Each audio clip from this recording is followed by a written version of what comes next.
Today I'll be helping you answer this question. Write 16 times 10 to the power 5 in standard notation. You could be stuck in this question for quite a while if you don't know the definitions of standard notation or scientific notation. But to put it simple, us mathematicians are lazy and we don't like writing our answers in big numbers. So let's say we have a number like 39. Let's say it has a lot of zeros. This is 39,000, million, billion, trillion, quadrillion. So we don't want to write a number that has 1, 2, 3, 4, 5, 6, 7, 8, 9, 10, 11, 12, 13, 14, 15 zeros. We want to write a number that can be read easily like this, and we know how to turn it into a normal number. So how do we turn this into this, or a standard notation is what we call it? Well, first we have to learn what components are. We have the multiplier, which is 16, and the base, which is 10 to the power of something. Now, how does 10 to the power of something work? Well, you have 10 to the power of 1, which is just 10. Then you have 10 to the power of 2, which is 10 times 10, which equals 100.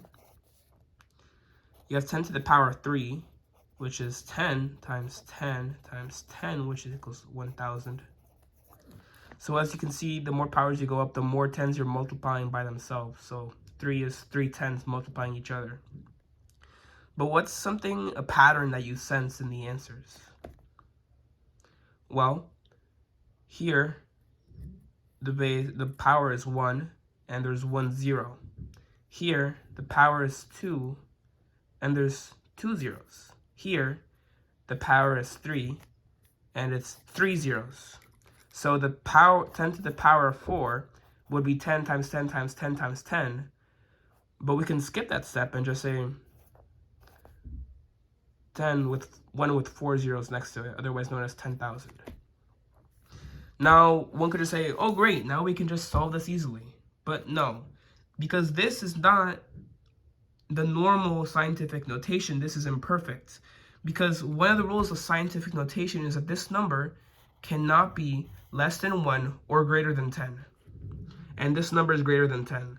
So what we're going to do is that we're going to convert 16 times 10 to the power of 5 into a number that is between 1 and 10, especially this part. So what we can do is literally we can just divide this number by 10 and we got 1.6.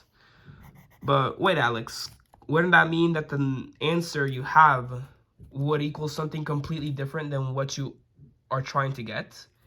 And that's where we change the power of the base from 5 to a 6. We're going to add 1 power to the base.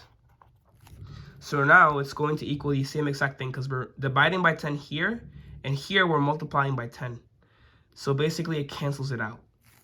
So now we have 1.6 times 10 to the power of 6, or 1, 2, 3, 4, 5, 6 zeros.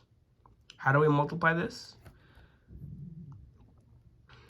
Well, you could do long multiplication, but that's just a hassle. One thing I like to do personally is multiply this 1 million by 1. So you have 1 times 1 million. And then I multiply 1 million by 0.6, which equals 600,000.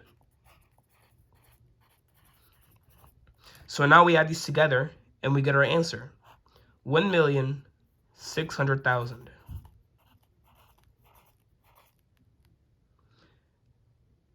You can put an equal sign. Once you get the principles down, it's actually not that hard.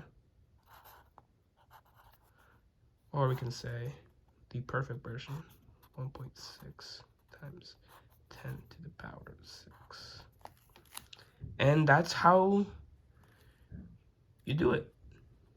So 1.6 times 10 to the power 6, which is scientific notation, is converted to 1,600,000 in standard notation.